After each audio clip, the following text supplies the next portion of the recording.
Pagi esoknya, seorang pelajar tingkatan 4 tidak hadir ke sekolah. Pada mulanya semua menyangka dia sakit. Namun selepas warden memeriksa biliknya, beg, pakaian dan kasutnya masih ada. Tetapi pelajarnya hilang. Tiada siapa nampak dia keluar.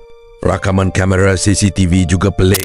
Rakaman menunjukkan dia keluar dari bilik tepat pukul 3.03 pagi. Dia berjalan seorang diri di koridor sambil memandang ke hadapan, seolah-olah sedang mengikut seseorang. Tetapi dalam rakaman itu, tiada sesiapa berada di hadapannya.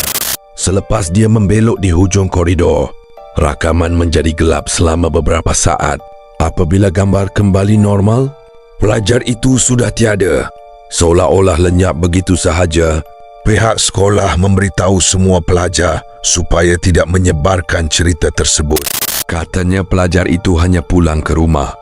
Namun kami tahu itu bukan kebenarannya. Malam itu seluruh blok menjadi sunyi. Tiada siapa berani keluar dari bilik. Tepat jam 3.03 pagi, sekali lagi bunyi ketukan kedengaran. Bezanya, kini bunyi itu datang dari dalam almari. Tok, tok, tok. Semua penghuni bilik memandang ke arah almari kayu lama di sudut bilik. Bunyi itu semakin kuat, seolah-olah ada seseorang sedang mengetuk dari dalam. Keesokan harinya, kami nekat mencari jawapan. Kami menyelinap masuk ke bilik stor lama berhampiran pejabat warden. Di situ terdapat fail-fail lama sekolah yang sudah berhabuk.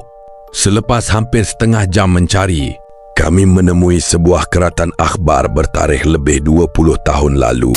Tajuknya membuatkan kami terkaku. Belajar asrama hilang secara misteri. Menurut laporan itu, Blok C pernah ditutup. Selama beberapa tahun selepas, beberapa orang pelajar dilaporkan hilang tanpa dapat dikesan. Kesemua mereka hilang pada waktu yang sama, jam 3.03 pagi.